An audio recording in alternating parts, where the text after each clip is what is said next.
Good morning, everybody. I will call this meeting of the Transportation, Finance, and Policy Committee to order. We have a quorum. Today is Tuesday, March 19th. All our hearings are recorded and live streamed by House Public Information. So our first item on the agenda are the minutes, and we have minutes from March 14th. Representative Petersburg, have you had a chance to review the minutes? Thank you, Mr. Chair. I have, and I approve the minutes of March 14th as presented. Discussion?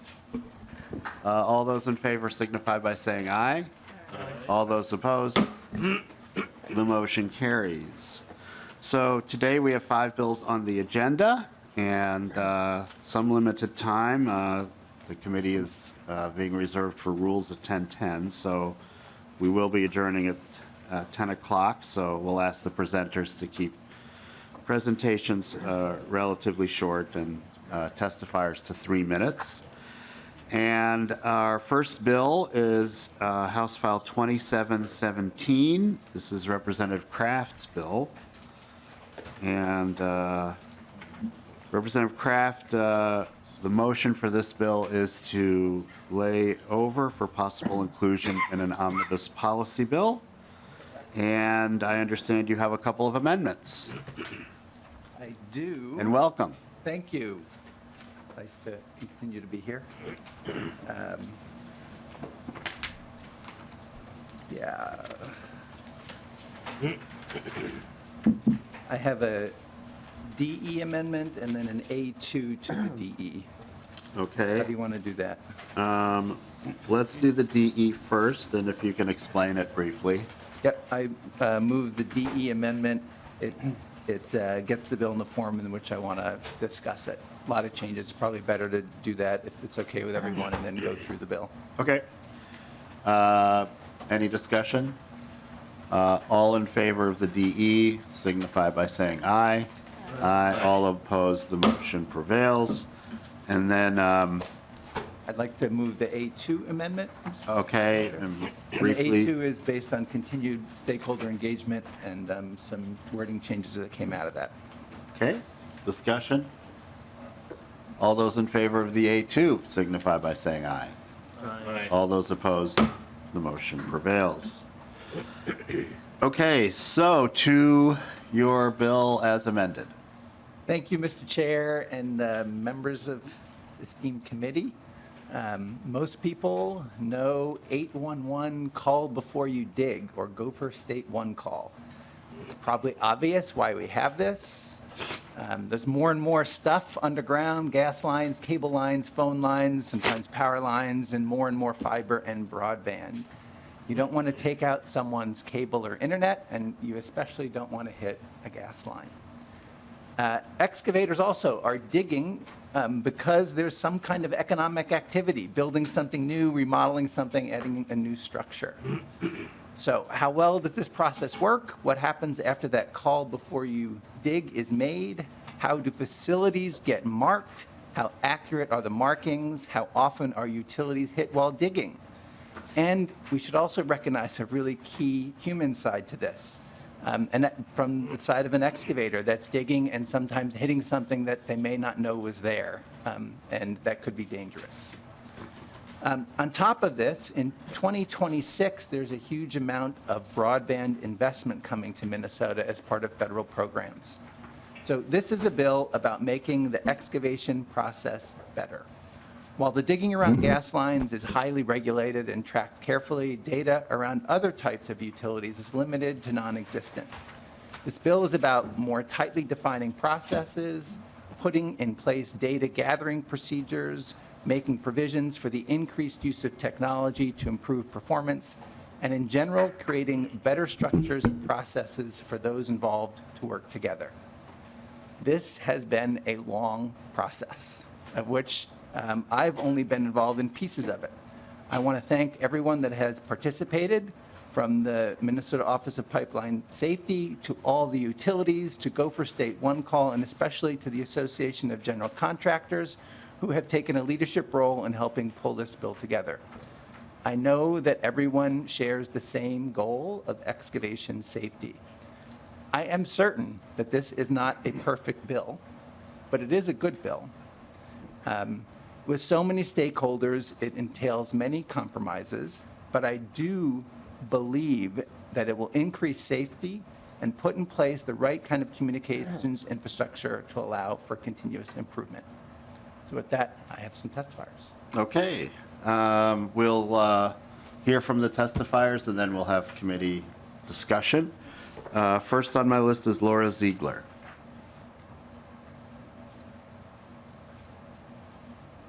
Welcome to the committee. Please state your name for the record and proceed.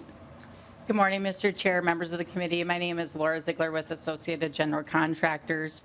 AGC of Minnesota is a nonprofit professional trade association that is dedicated to promoting opportunity and excellence in the building and highway construction industry throughout the state. Our members include general contractors, subcontractors, specialty contractors, as well as those affiliate businesses that work in the construction industry. We all work very closely with Minnesota's utility and service providers to prioritize safety and ongoing service during excavation and construction. We are in full support of House File 2717 before you here this morning.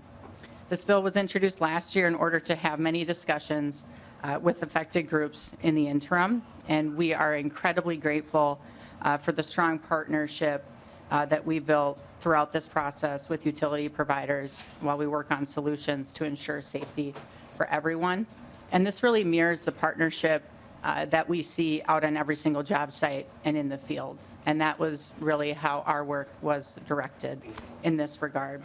And I do want to just name all of the organizations that we've had such good conversations with throughout this discussion. We've spoken with, and they've all contributed in some way, and we really appreciate that. CenterPoint, Excel, Minnesota Power, Otter Tail Power, the League of Minnesota Cities, City Engineers, County Engineers, the Association of Minnesota Counties, Ramsey County, ACEC, locating companies, including USIC, the Operating Engineers, Utility Contractors Association, Asphalt Pavement Association, the Cable Communications Association, the Rural Electric Association, Municipal Utilities, Telecom Alliance, and also had consultations with the DOT, the Office of Pipeline Safety, and Gopher State One Call. And it just exemplifies the importance of this issue, and as Representative Kraft so duly noted, it's about everyone's safety. This bill would modernize our laws for locating those utility lines prior to excavation, and will improve collaboration and communication before projects even begin. And this will have an impact on generations of workers to come. At its core, without proper knowledge of where these underground utility lines are located, we risk hitting fiber optic lines, water lines, gas lines, and more. The consequences of this, at best, are an inconvenience. And at worst, they are catastrophic, and they can put entire communities at risk. And because of those potential consequences, we need that increased communication and collaboration. As an association, we represent both commercial builders that build vertical construction as well as the horizontal construction in the highway heavy industry. And this issue affects all of them and is very important and will not only help their physical safety, but their entire well-being, both mentally and emotionally.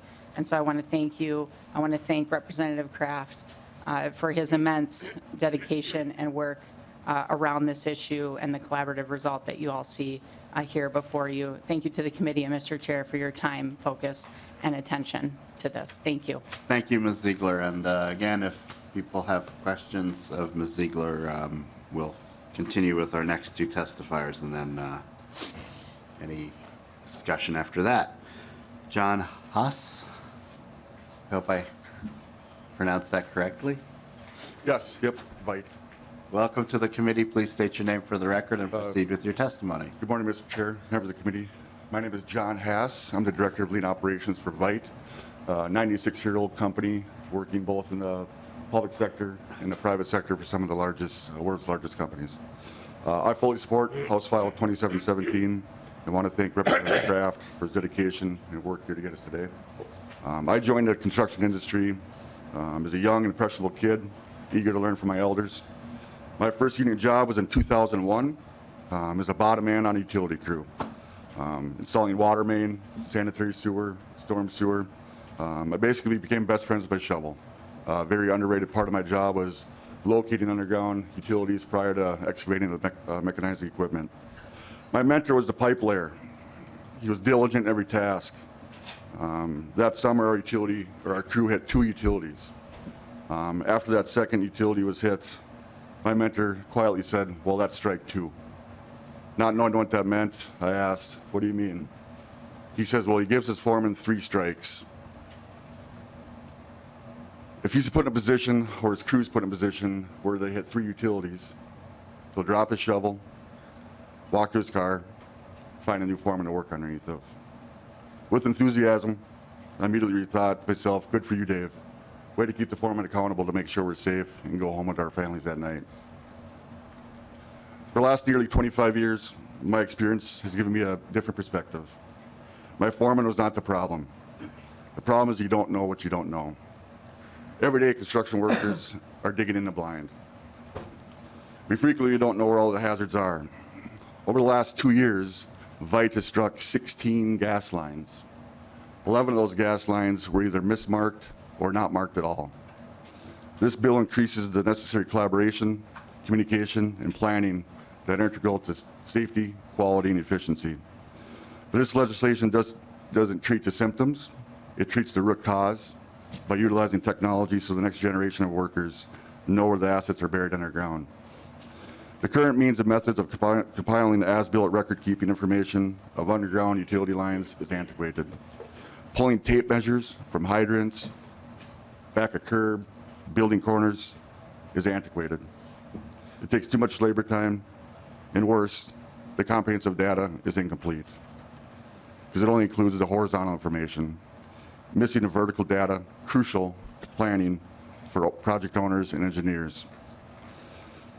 This bill will give locating firms hired by facility operators up-to-date information to locate all their underground assets and facilities that can then be shared with contractors on a job site. We only know what we can reasonably ascertain from information shared to us to build a project. I've said for many years, it's not a matter of if a tragic accident will happen, but rather when. Passing House File 2717 is a big step forward to keep our workers safe and that are putting their lives at risk to build and rebuild America's infrastructure.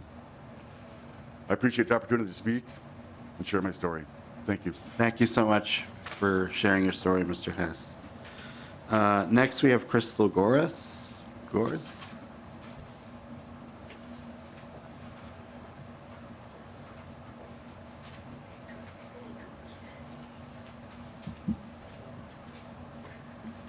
Welcome to the committee. Please state your name for the record and proceed with your testimony. Good morning, Chair Hornstein, Representative Kraft, and members of the Transportation Committee. My name is Crystal Gores. I'm the Damage Prevention Manager at CenterPoint Energy, and I've been with CenterPoint for 28 years. At CenterPoint Energy, safety is paramount to us and one of our highest priorities. For many years, we've been deeply involved in MinOps discussions on how to ensure the safety of our energy system. Our testimony today will focus on how House File 2717 can contribute to improving excavation safety and efficiency. We'd like to begin by expressing our appreciation and acknowledge the many of the adjustments made in the DE and author's amendment. This includes language maintaining OPS for reporting and changing the locate period, which will allow locators to route their tickets by area, not by ticket due times, making them much more efficient. The collaboration and willingness of stakeholders to work together has been significantly impacted CenterPoint's position, and we are now fully supportive of this bill, thanks in part to the following changes. Initially, we had concerns of striking language on page 4 that would have precluded the ability to make other arrangements in scheduling preliminary design and pre-construction meetings. As these are very important, we want to ensure the engineer for the area can attend to ensure consistency and quality. Our concerns are alleviated by the amended language on page 4 that will allow the excavator and operator the ability to make these arrangements, which has historically worked well for both parties.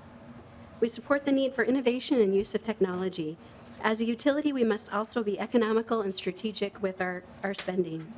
Balancing both innovation and costs, CenterPoint appreciates the recognition that not all facilities are able to be mapped through geospatial technology or are extremely cost prohibitive to do so. By amending line 6.20 to say newly abandoned facilities if exposed in excavation area, recognizes these constraints and provides a practical solution. Having this technology in place by January 2026 is an ambitious goal, and we will make our best efforts. We'd like to thank the author for striking except for where it cannot be shown that it is practical on line 7.17. Excavators will have both in-field and electronic options to mark the excavation area. By requiring this, it provides a clear communication of where the work is to take place.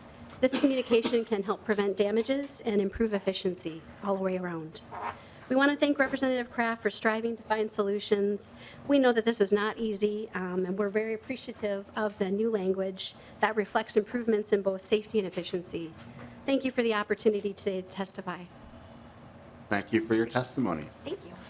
Is there anyone else in the audience that wishes to testify on House File 2717? Okay. Questions from members of the committee? Discussion. Representative Petersburg. Thank you, Mr. Chair, and thank you, Representative Kraft. I know you've worked hard on this. I've heard from a lot of various people that had concerns over the period of time, and I know you did a lot of work, so thank you for doing that. I do have a question. Are there still some, I'm starting to hear that there are still a few utilities and groups that have some concerns, and I think we have a letter here from MMUA in regards to some of those concerns too. Where are you in that progress of trying to resolve them, and who is still in opposition to this bill? Representative Kraft. Mr. Chair, Representative Petersburg. So I'm not sure I characterize opposition or not, but I can tell you where there's a couple of areas that are still, there's still some questions on. And there's a couple of standards that were cited by MinOps for how work gets done that some of the greater Minnesota utilities are not as familiar with. And so there's stuff on lines 2.8 to 2.11, and then also lines 6.23 to 6.26. And in fact, I have a follow-up meeting with MREA and MinOps today just to work through that. Make sure that they understand what the standards are, and if it creates some undue burdens, then we'll work out some kind of an approach. So that's one. And then there is, I would say, with the cable folks, there's some desire of some additional language that they have around reasonableness. And the approach that the bill has taken in consultation with all involved has been to try to address the root cause of their concern without changing the relationship with the regulator with that kind of language. So I think it's addressed it well, but I continue to talk to cable folks about that. Representative Petersburg. Thank you, Mr. Chair, and again, Representative Kraft, again, thank you, and thank you for that continued work. I think that's an important piece. It's always better to get it right the first time than have to try to fix it, so I appreciate your work on that. Do we have anybody from those groups here that are willing to testify?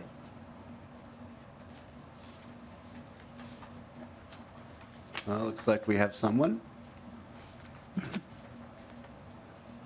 And I guess the question would be, is that an accurate statement, and are you guys still working on making sure that this fits the bill, shall we say? Good one. Welcome to the committee. Please state your name for the record and proceed with your testimony. Thank you, Mr. Chair. I am Bill Black from Minnesota Municipal Utilities Association. We have been working for several years on these issues, and I know there are a lot of sticky ones, and there's a lot of good intention behind the bill. There just seems to be a little work left to be done.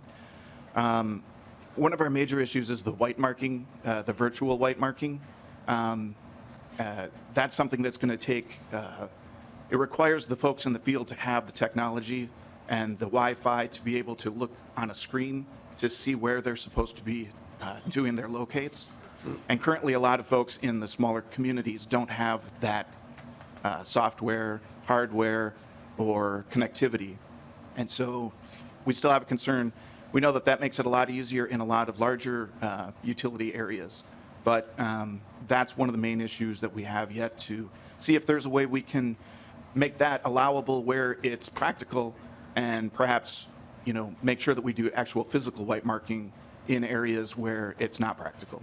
So that's something that we still have a lingering concern about. And then, as Representative Kraft said, the standards are accessible only through a subscription, is my understanding. And so having every utility in the state have to subscribe to know what the standards are, if we can find a way to make that information publicly available, we could work our way around that issue. But those are kind of the main issues that we're still trying to work through and hope to continue to work on. Representative Kraft, did you have a response? Yes, Mr. Chair. So the white markings issue, as we work through it, I understand their concerns, but there's a path where it's not required. So through the interactions that can happen with the utility and a locator, they can say we can't do it, and then it's not required. Representative Petersburg? Thank you, and I just hope that you guys continue to work on this through, and all parties involved with this. And it sounds like Representative Kraft is willing to work, and so that's appreciative, because this is important. Utilities are important. Also, excavating and doing other things around it is important. So we got to figure out how to figure out. We have to figure out what we do when we go underground when we can't see it. If we all had X-ray vision like Superman, we could know exactly where it's at, but we don't. And so I appreciate your work on this effort, and hoping can continue as it gets put into a bill later. Thank you, Representative Petersburg. Anyone else? Let's see. Another individual approaching. Morning, Mr. Chair. Welcome to the committee. Please state your name for the record. I'm Tony Mendoza. I'm the outside general counsel for the Minnesota Cable Communications Association. First of all, I want to thank Representative Kraft as well. We have been working with him for probably 2 years now on this bill. We think he's built a very good machine. It just needs some grease. And the grease is, from our perspective, a standard that the people that the companies that use this system act reasonably in using it. There are stories and anecdotes of not all, but some that have abused the system in the past, and we just are looking for a standard of reasonableness in how this system gets used that would help, I think, make a lot of this bill work better and make the system work better and make it safer. So what we've been working on is a way to give MinOps some additional authority to regulate under that standard, and that's kind of what we'd still like to see if we can work out in this bill.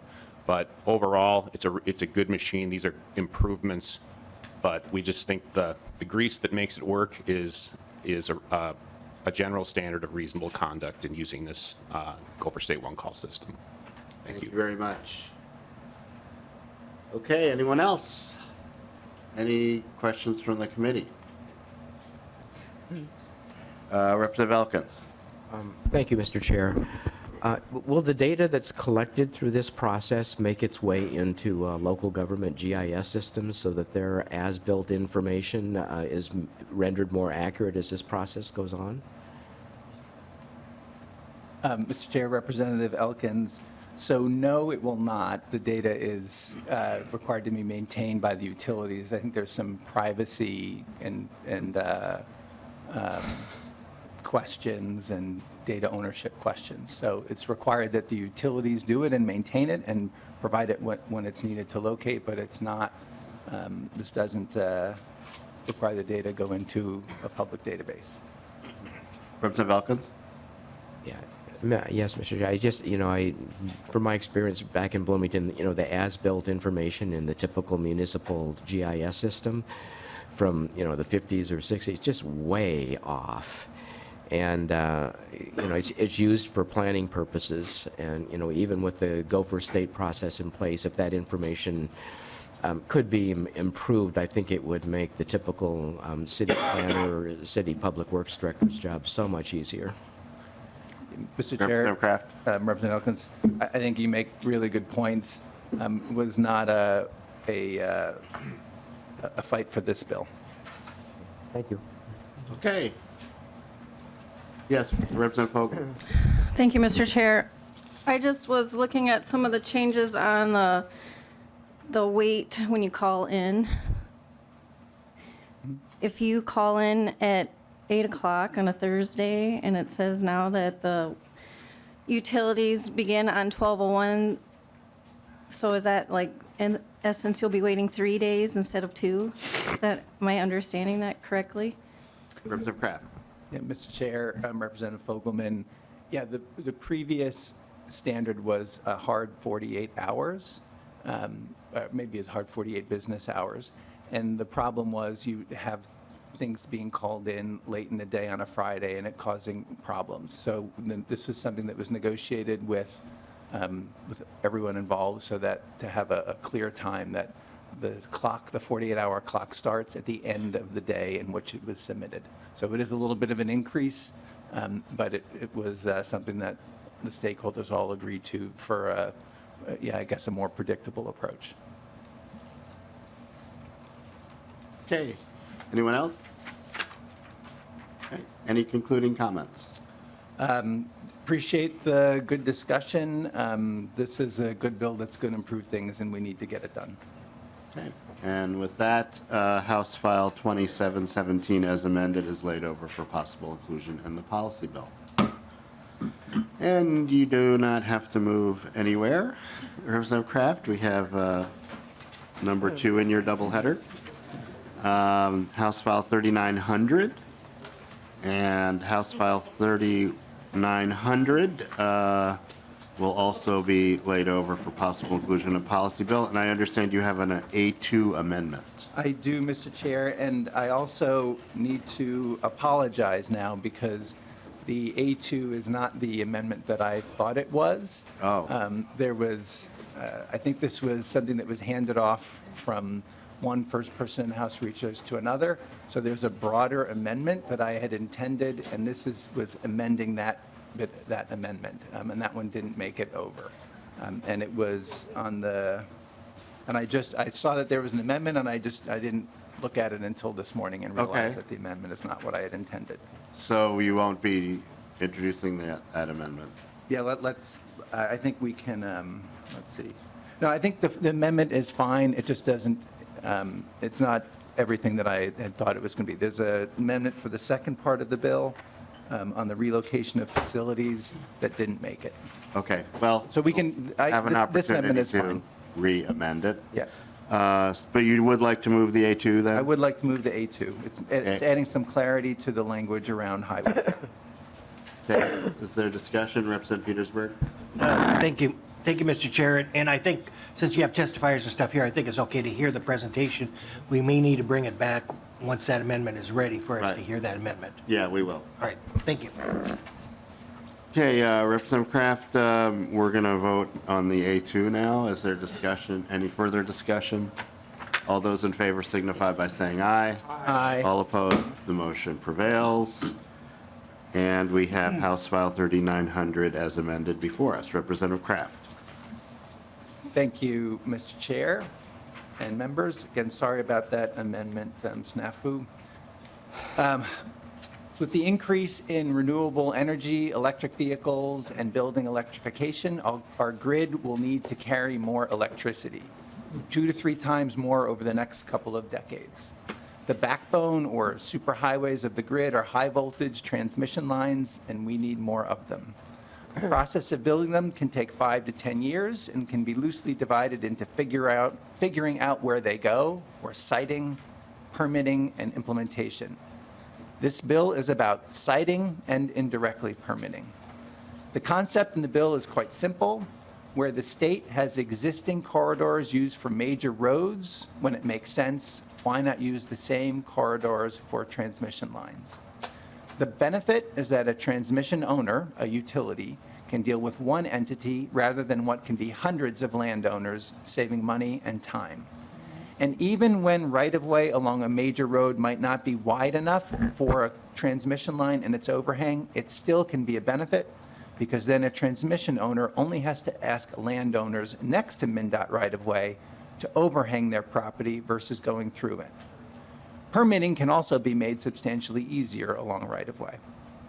An example from Wisconsin, one of 3 states that have laws prioritizing transmission co-location with major highway right-of-way, shows the potential benefits.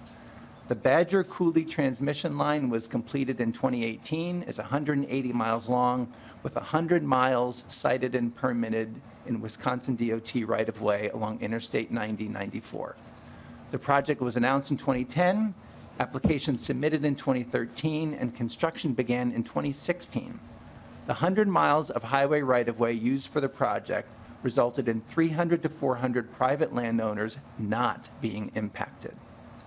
So the bill does 2 things. It makes it clear MnDOT needs to allow co-location, subject to public safety considerations, and it sets up a more formal process for, and this is the amendment that didn't get in, sets up a more formal process for MnDOT and utilities to plan for what should be a very infrequent process. The need to move a line or pole, and how costs are allocated when that happens. With that, I will turn over to my testifier. All right. Randy Satterfield, Yes, sir. Thank welcome you. to the committee. Please state your name and proceed. Thank you, Mr. Chair, Lead Petersburg, and members of the committee. I am Randy Satterfield, Executive Director of Next Gen Highways. Next Gen Highways Minnesota appreciates the opportunity to provide testimony on House File 3900. We applaud this committee's consideration of important provisions relating to accelerating deployment of high-voltage transmission infrastructure critical to Minnesota's energy future. Next Gen Highways Minnesota is a coalition of labor, industry, and environmental support partners who support policies that can help speed up the process of siting transmission lines while also impacting fewer landowners and communities. Simply put, Next Gen Highways Minnesota seeks to give utilities and other transmission developers another tool in their toolbox for siting high-voltage transmission lines. Next Gen Highways has its roots in Minnesota and neighboring Wisconsin. Wisconsin, where utilities and the Wisconsin Department of Transportation have been successfully siting transmission lines in state and federal funded highway rights-of-way for nearly 20 years. Representative Kraft referenced the Badger Coulee line. That's a jointly owned project of Xcel Energy and American Transmission Company. For reference, I spent nearly 20 years at American Transmission Company helping to site and permit hundreds of miles of transmission lines, including that Badger Coulee line. Next Gen Highways collaborated with the Minnesota Department of Transportation over a period of nearly 2 years to investigate the feasibility of siting transmission in interstate rights-of-way, culminating in a feasibility study published in the spring of 2022. While this study identified critical considerations for successfully siting transmission in highway right-of-way, all challenges identified are surmountable through proactive coordination and planning between the DOT and the utility. And just to emphasize that point, in Wisconsin, American Transmission Company has permitted more than 200 miles of transmission in highway rights-of-way. Probably conservatively, that's somewhere around 2,000 individual poles, steel structures, sometimes wooden structures. Not one of those poles has been requested to be moved by the Wisconsin Department of Transportation. HF 3900 provides a highly popular option to ensure all public rights-of-way along interstate and highways are open to co-location of high-voltage transmission. The state regulations currently prohibiting this option in interstate rights-of-way are based on both old federal guidance, which has since been rescinded, and arbitrary state statutes that have nothing to do with technical, economic, or social feasibility of constructing high-voltage transmission in interstate highway rights-of-way. Moreover, in a public opinion poll we conducted last year, nearly 80% of Minnesotans who said they preferred co-location of transmission with public rights-of-way also suggests this is a policy that must be passed now. Minnesota Next Gen Highways continues to engage stakeholders, including utilities and MnDOT, on common sense solutions to help realize our shared goal of considering the co-location of transmission infrastructure in highway and interstate rights-of-way where and when it makes sense. The urgency is real. Minnesota committed to 100% carbon-free electricity by 2040. just 16 years from now. In the world of transmission planning and deployment, that's barely the blink of an eye. We appreciate Chair Hornstein's leadership, Representative Kraft's leadership, and this committee's consideration and support of this important policy. Thank you. Thank you, Mr. Satterfield. And again, just as we did with the previous bill, we'll get through the public testimony and then committee discussion. Next, we have Adam Tremblay.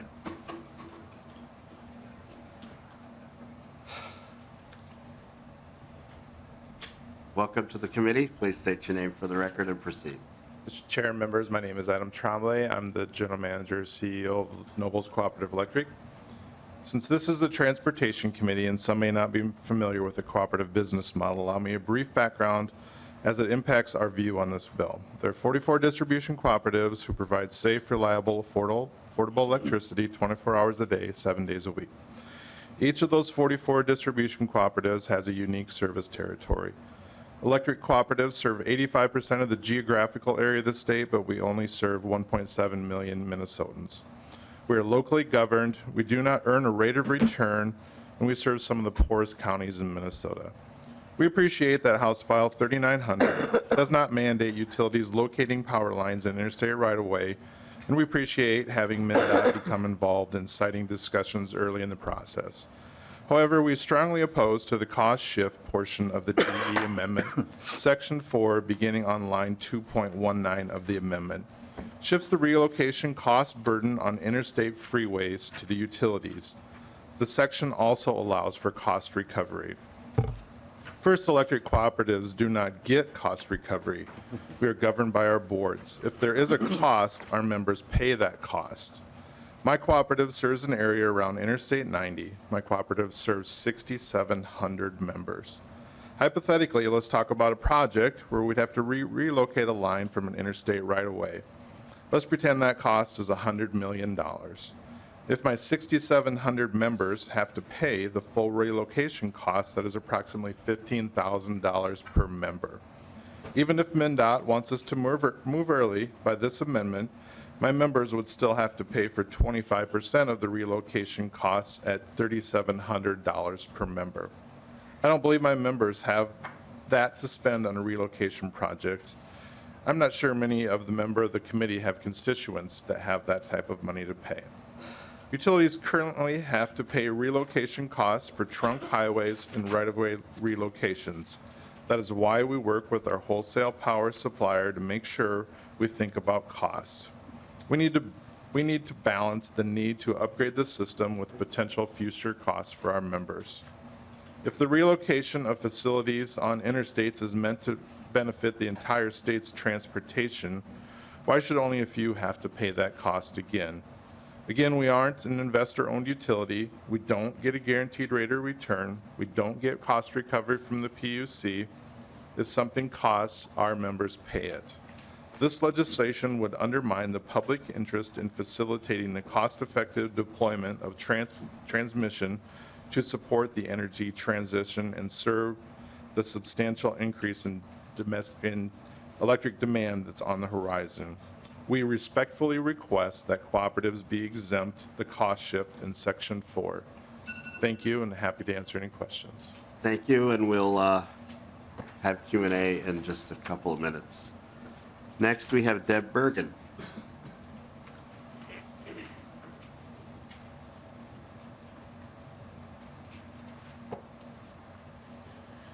Good morning, and thank you. Thank you, Chair Hornstein, for having me today. My name is Deb Bergen. I'm with Missouri River Energy Services. We are a municipal power agency headquartered in Sioux Falls, South Dakota. We supply wholesale power and other electric energy services to 61 municipals that own their own municipal electric utility system. 25 of our municipal members are located here in Minnesota. While the earlier testifiers were correct, we're going to need a lot more transmission. That's not a surprise to anyone. That's how we're going to meet the 100% mandate, and that's how we're going to meet the renewable energy standard mandate. And most of that transmission will unfortunately be borne by greater Minnesota and the rural areas. We appreciate the sentiment of this bill, which is to try to locate where you can near or along existing right-of-way corridors in an effort to alleviate that burden on landowners who will invariably be hosting a lot of this high-voltage transmission infrastructure. However, as the previous testifier from Nobles Cooperative testified to, having the risk of the cost allocation for relocation be on the utility, that undermines the effort to push this into the right-of-way or along the right-of-way.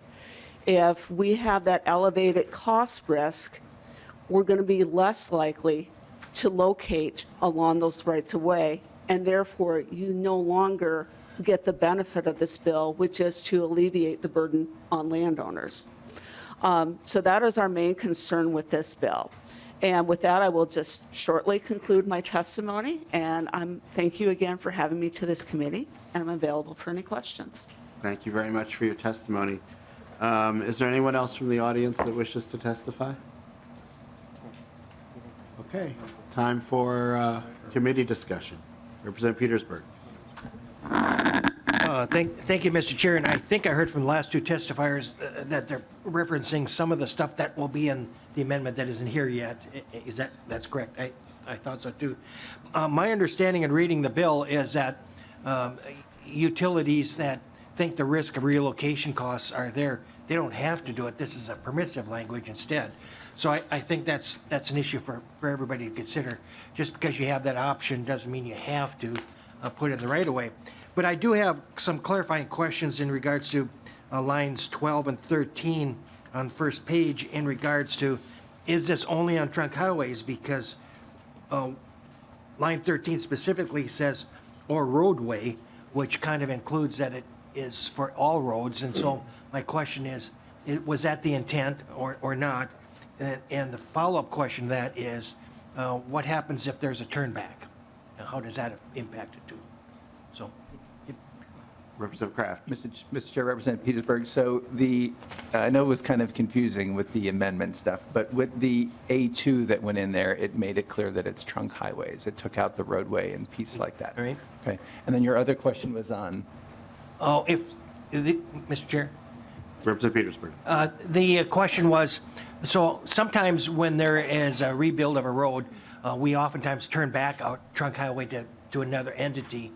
I'm guessing that the right-of-way is still there, but does that have any impact into the utility costs, et cetera? Representative Kraft. Yeah, thank you, Mr. Chair, Representative Petersburg. I'm going to actually ask my testifier to speak to that.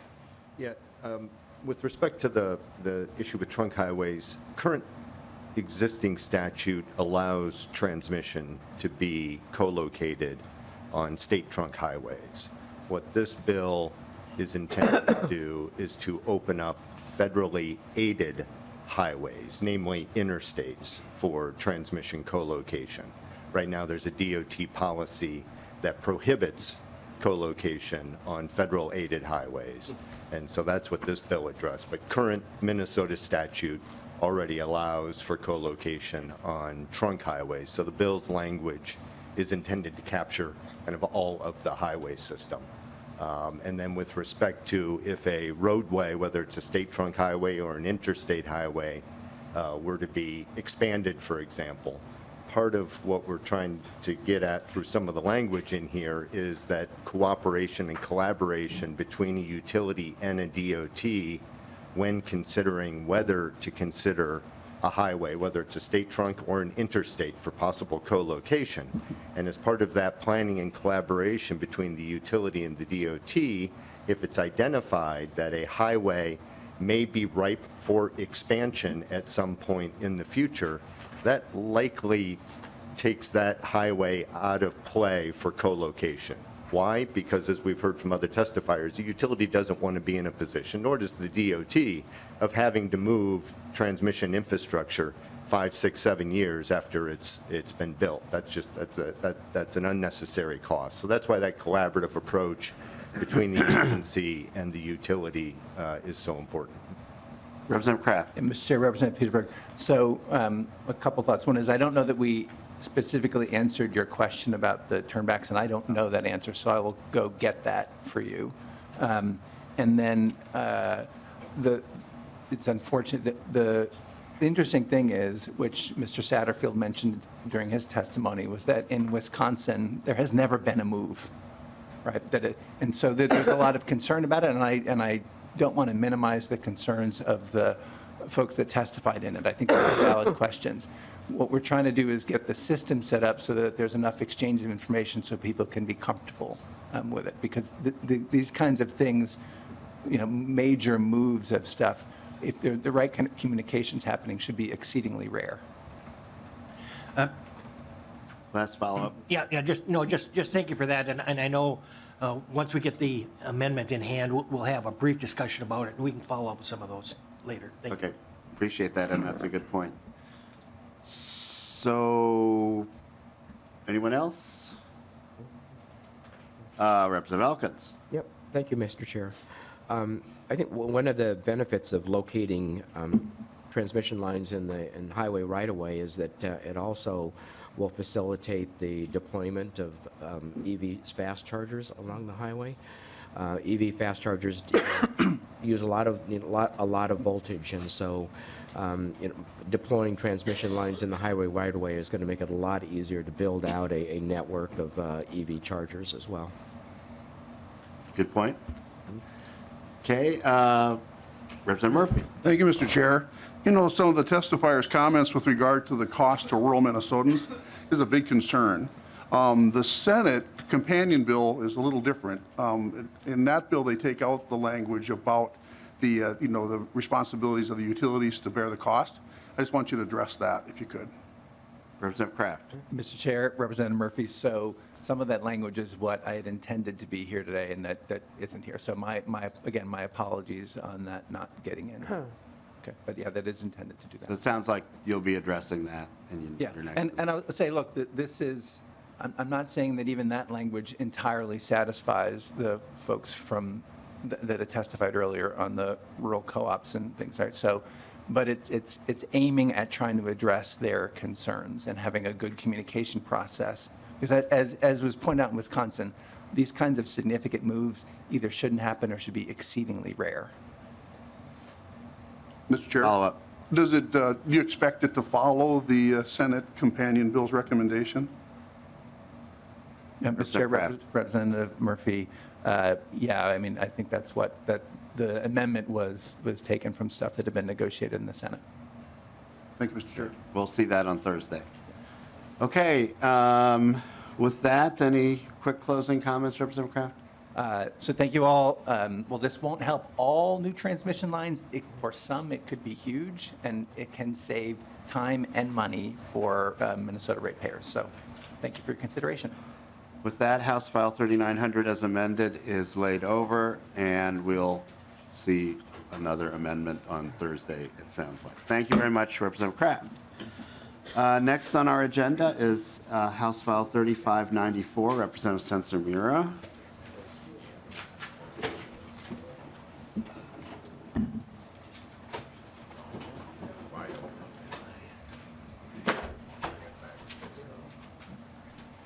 Representative Sencer-Mura, welcome, and we will be moving this bill to state and local government finance and policy. That's the motion. And to the bill. Yeah, and just to clarify, I think there is an amendment in the packet, but I'm not going to be putting forward that amendment at this time. So I'm just my motion is to move the bill as it is to state and local government.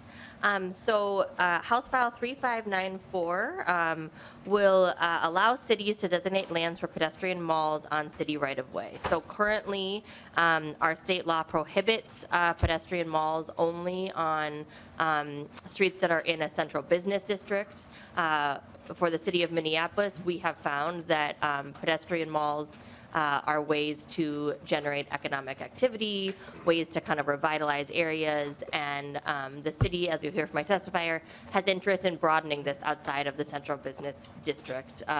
Additionally, when kind of looking into state statute and state's law, central business district is not well defined, and so it has created some confusion for the city in trying to kind of understand where these pedestrian malls can go. And so really it has limited to be, for Minneapolis, the legal interpretation has limited it to be only downtown. And so within the state, the only pedestrian mall that we have right now is actually Nicollet Mall.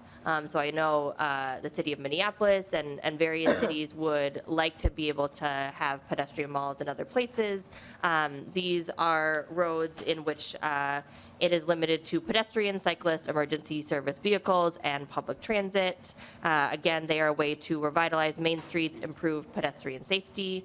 And I'm going to just hand it over to my testifier to explain a little bit more. Thank you. Welcome to the committee. Please state your name for the record and proceed with your testimony. Thank you, Mr. Chair, members of the committee. My name is Steve Huser. I'm a government relations representative for the city of Minneapolis. I want to start by saying thank you to our Representative Sencer-Mura for carrying our legislation this session. She did a very good job of explaining kind of what the bill is doing and the purpose for why we are looking for this expanded authority. So what House File 3594 would do is, in addition to allowing other cities besides cities of the first class to consider this for their communities, it is letting us go outside of what we have found to be kind of a little bit of a tricky definition of central business district. So we are looking to have our ability to cite these pedestrian malls within the city. Now, this would be permissive language, so we would have to go through all of our city processes, and work with community, work with business owners, and it would be on, municipal right-of-way. So where there is language in the bill that says where we would have interactions with other either local governments or with MnDOT on their right-of-way, we would have to consult with those road authorities to make sure that everybody is comfortable with, where those right-of-ways do interact. We're communicating, we're making sure everybody's having an understanding of what we're trying to do. So I'll give you like a for example.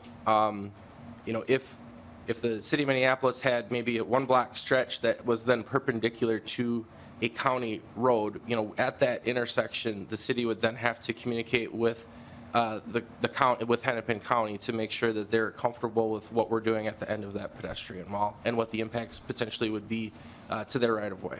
So that is what the purpose of the language that's in there. There's also language in the bill to show expressly that we would not be able to continue to collect if a city street was currently collecting MSA aid, that we would be saying that if you were to transition a section of street to a pedestrian mall, you would not be able to collect that aid any longer.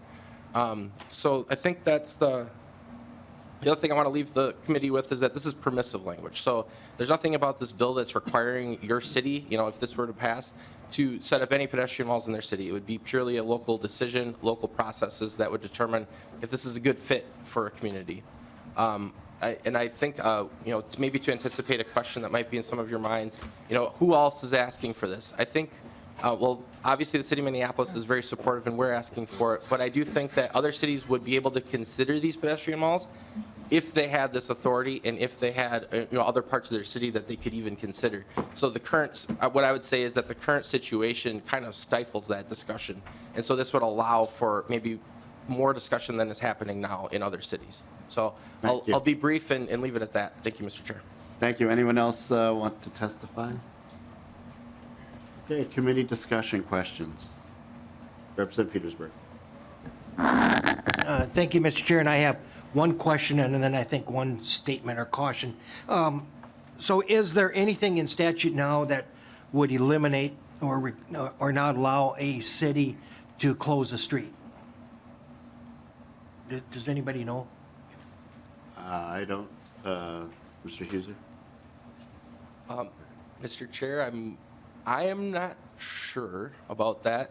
And I would have to I don't want to say something on the record that might be wrong, so. Well, I could just tell you that I know that there have been situations, even in Owatonna, where they closed the street because it's what the community wanted, and then they actually allowed that to go back to landowners in order to bridge things together, which means the city could always do that and then create a walking mall if it so goes. Obviously, there's hurdles to that. So I was curious if that's still not the case. My caution is just for any city considering this is back in when I was growing up, and I know I'm old as dirt, but you know what our first malls were? They're outdoor malls in which you walked in front. They pretty much all disappeared. And so sometimes what is good now is not necessarily good into the future. So it's always something good for the cities to consider whether or not the trend today will be the trend in 10, 20, 30 years from now, and it's something that they should discuss. Otherwise, you know, I think they kind of have the ability to be able to do that through that other route. But again, I would just offer that caution, Mr. Chair. Thank you, Representative Petersburg. Okay, Representative Elkins. Thank you, Mr. Chair. There's an A2 amendment in our packages. Yeah, Representative Sencer-Mura is not offering that. Okay, thank you. Okay. Any closing comments, Representative Sencer-Mura? Yeah, thanks for the discussion. You know, I think there will be continued discussions as this bill goes on to state government. You know, I would say that I think my city, I think a number of cities across the state are looking at tools for economic development, revitalization, particularly coming back from the pandemic. I think that pedestrian malls are a tool that our city has been able to use temporarily to revitalize certain areas, and I think it makes sense to give them more authority to do that in more places throughout the city. So asking for your support to send this bill on to state and local government. Okay.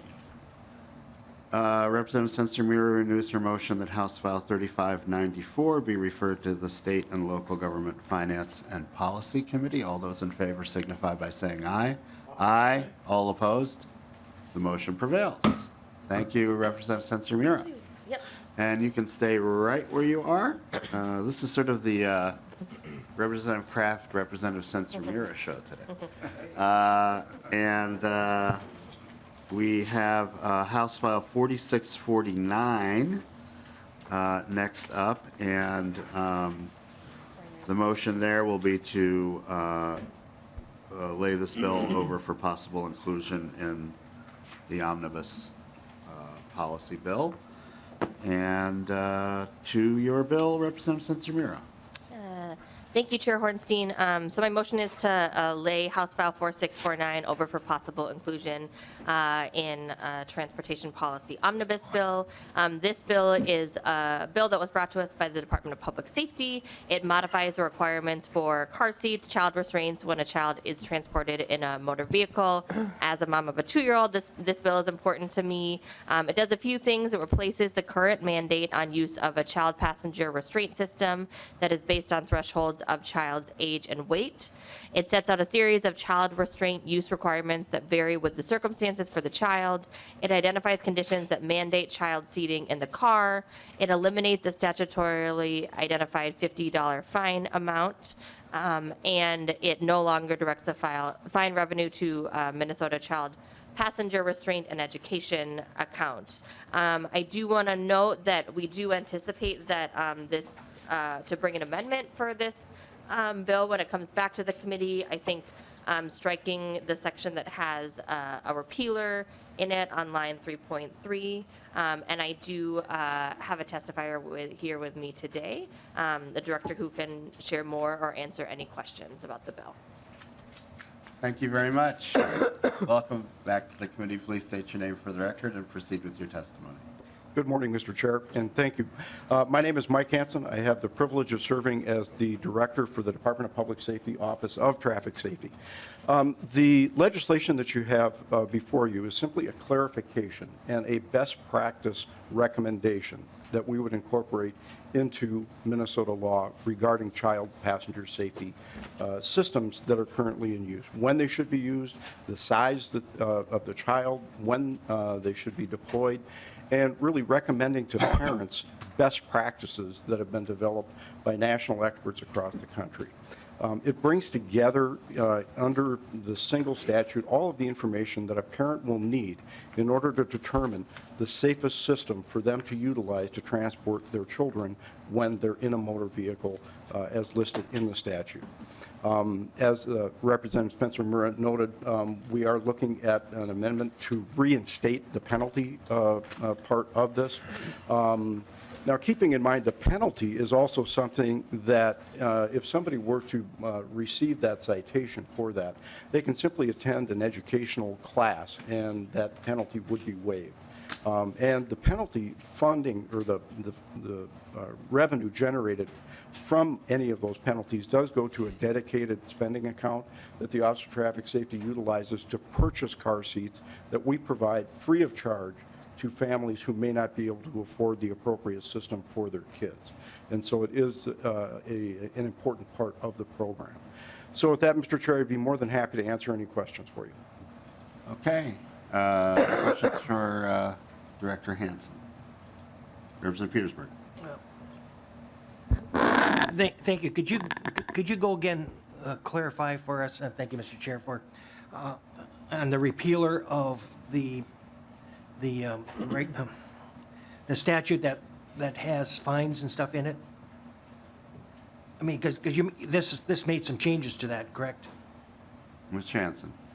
Mr. Chair, Representative Petersburg, yes, the draft legislation that you have before you does have that repealer language, and there is some of the language that we would intend to repeal, with the exception of the penalty, the petty misdemeanor violation for violating the CPS regulations, and then the commensurate fine that goes with that, but also the option to attend the training course to alleviate that fine. Representative Petersburg.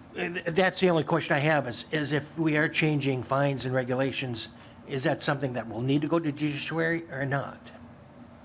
There was some discussion of that, and the conclusion was it did not need to go. Okay, thank you, Mr. Chair. I just think that's something we always have to be concerned about, that it needs to be heard in the spots it has to do. My question for you in regards to this recommended procedures on how to deal with your children in your car and stuff, you said that it's really a guideline for parents and others.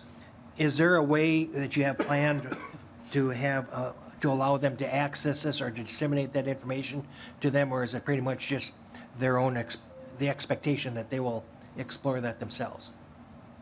Director Hansen. Mr. Chair, Representative Petersburg, a very good question, and we would absolutely include these changes in all of our training materials.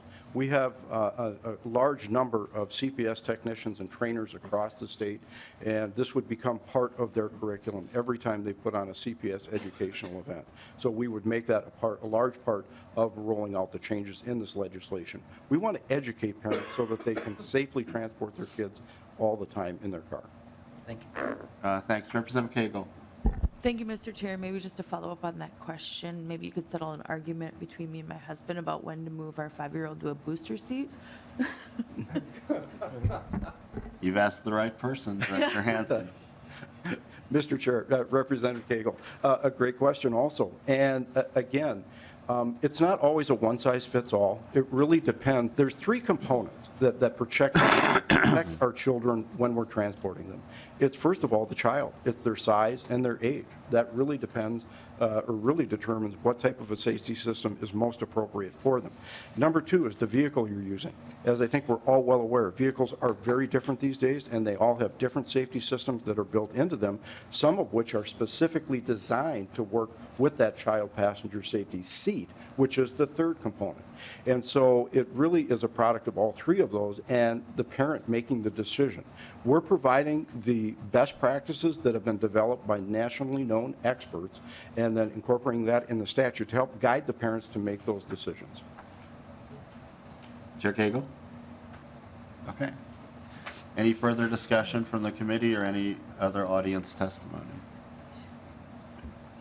Okay, Representative Sencer-Mura. Thank you, Chair Hornstein. So when my son was born, he spent some time in the NICU, and to go home from the NICU, he had to do something called a car seat test, which was where he had to sit in his car seat for an hour and show that he was safely breathing before he was able to go home. And so he passed his car seat test, and we got to go home. And then the most terrifying thing to me was that then he was going to be in a car seat in a car. And I think, lots of new parents have that experience. The first time you take your kid out in the car seat, it can be a little terrifying because you realize they're on the road and there's a lot of dangers out there. And we know that motor vehicle crashes are the leading cause of unintentional injury-related death among children age 5 to 9. So giving some more guidance around booster seats, which we know can keep kids safe, I think is really important. And so ask you for support in laying this bill over for possible inclusion in the transportation policy omnibus bill. Thank you very, very much. Very important safety bill. I appreciate your carrying it. And with that, House File 4649 is laid over for possible inclusion.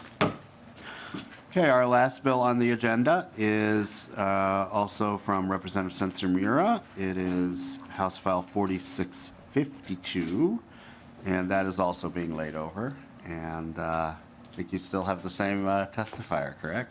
Yes.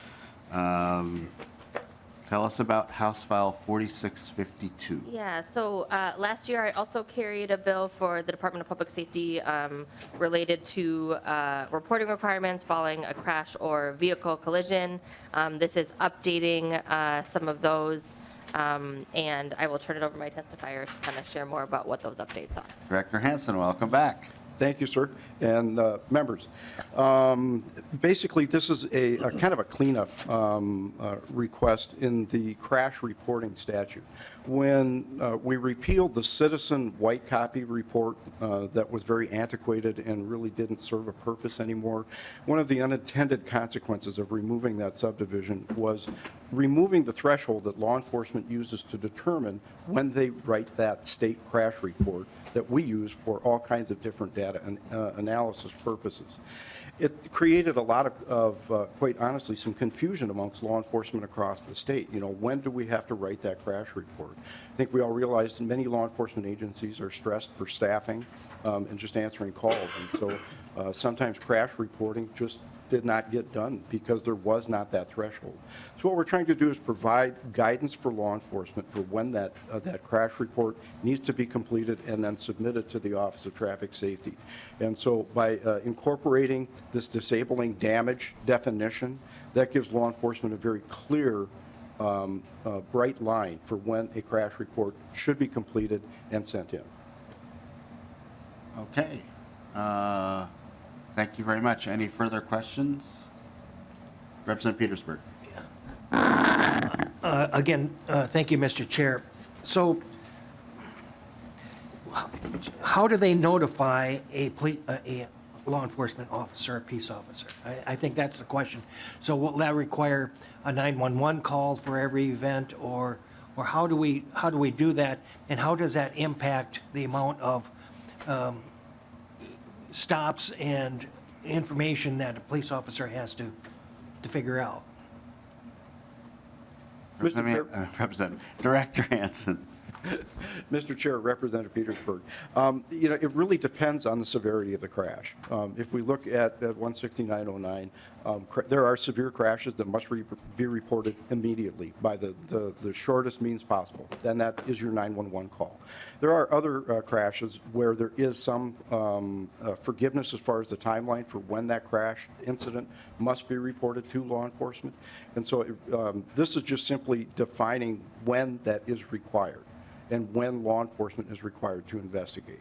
So again, the short answer is it's going to depend on the circumstances for how quickly that notification needs to be made to law enforcement. I can tell you based on my own experience that the vast majority of crashes are all reported almost immediately by 911 calls. Representative Petersburg. Thank you, and kind of just a follow-up.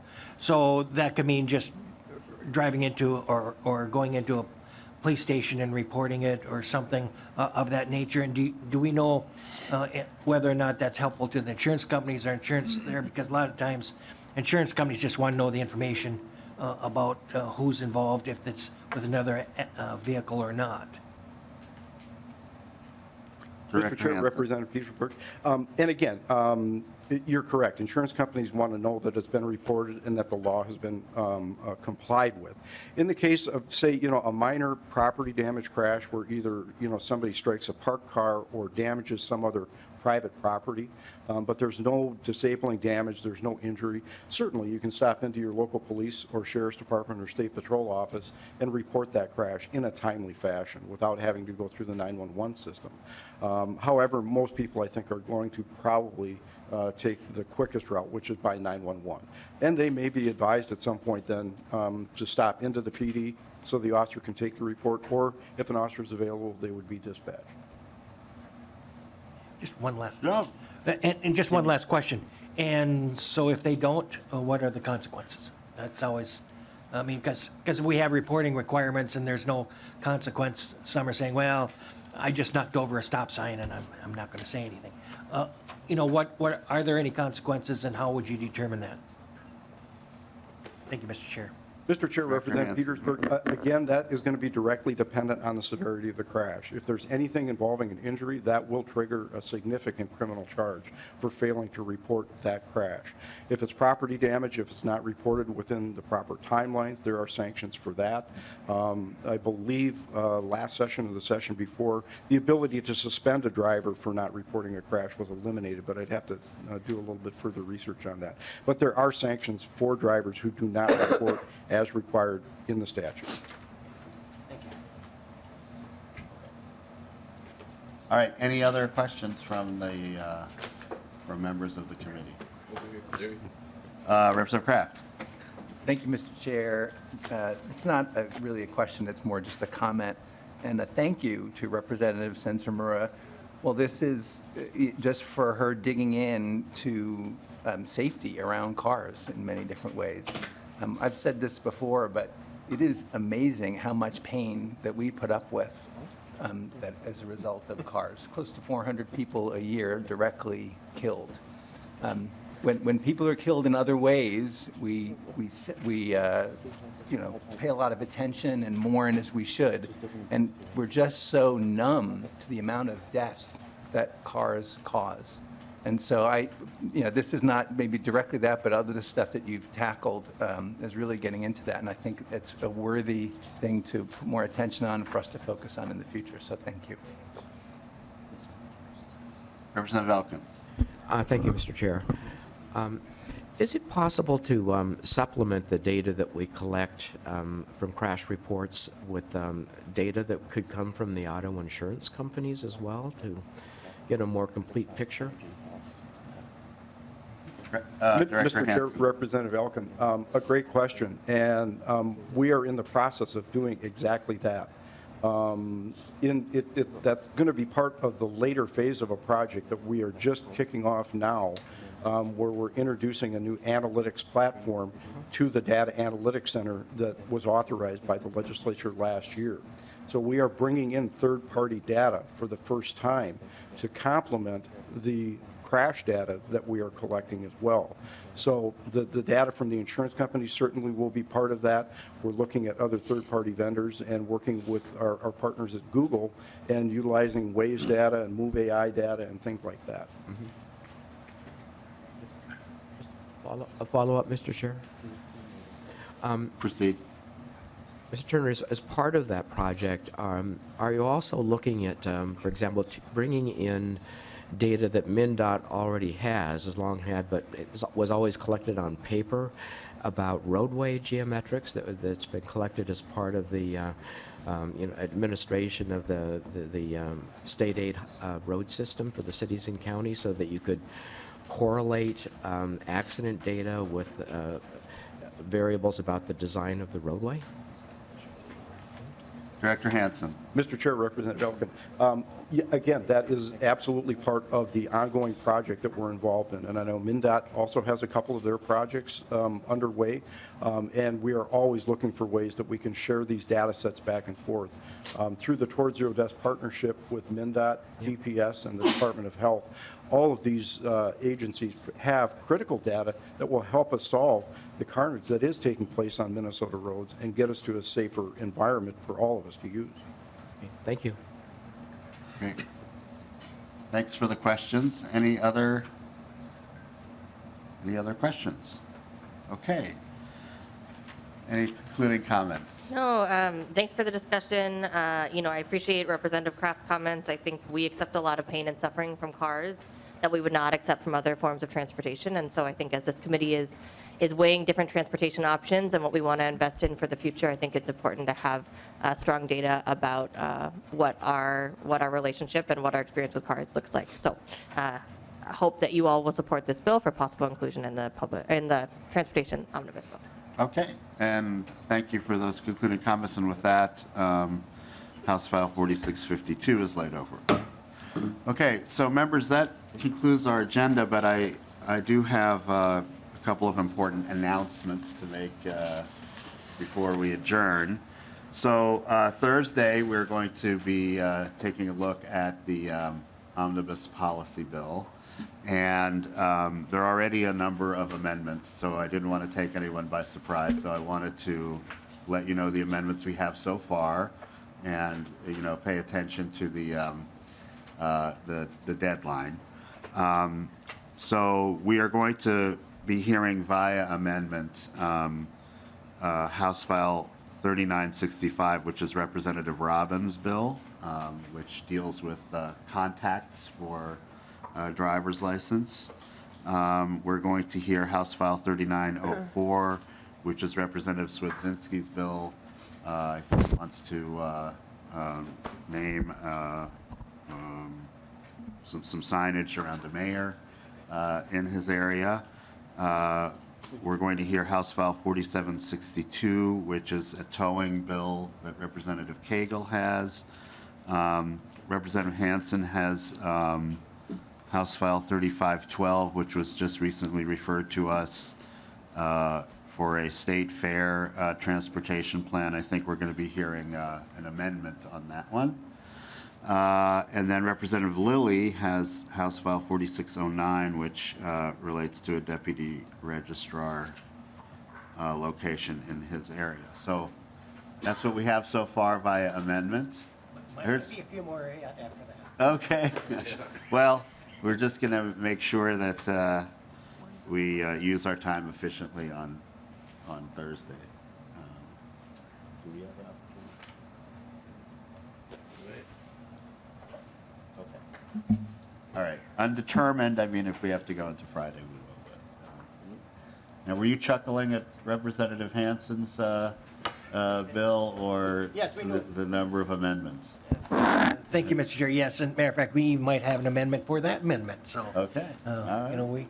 We Now- want to keep everybody honest. And there is, part of that bill will be deleted, so, and you may that might be your amendment, but I can talk to you offline about it. Yes, yeah, and if you've got a few minutes now afterwards, we can touch base too. Thank you. Sure.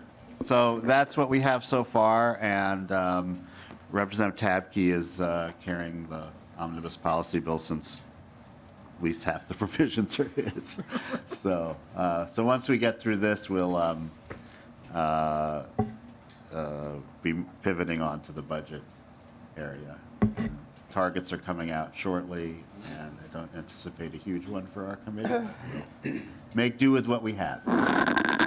In regards to targets, do we have any thought, is it going to be middle of next week or the beginning of next week or after that before we hear targets? I don't have precise information, but I know it's going to be soon. Okay, because thank you, Mr. Chair, because I think the supplemental budget that the governor presented doesn't do very well for us in Yeah. transportation, so I'm assuming it's going to be similar, but thank you. Yeah, that's probably a correct assumption. Anyone else have comments, thoughts? All right, well, thanks for a good committee today. We're 10 minutes ahead of schedule, and we look forward to seeing everyone promptly at 8:30 on Thursday for markup. Thank you very much. We are adjourned.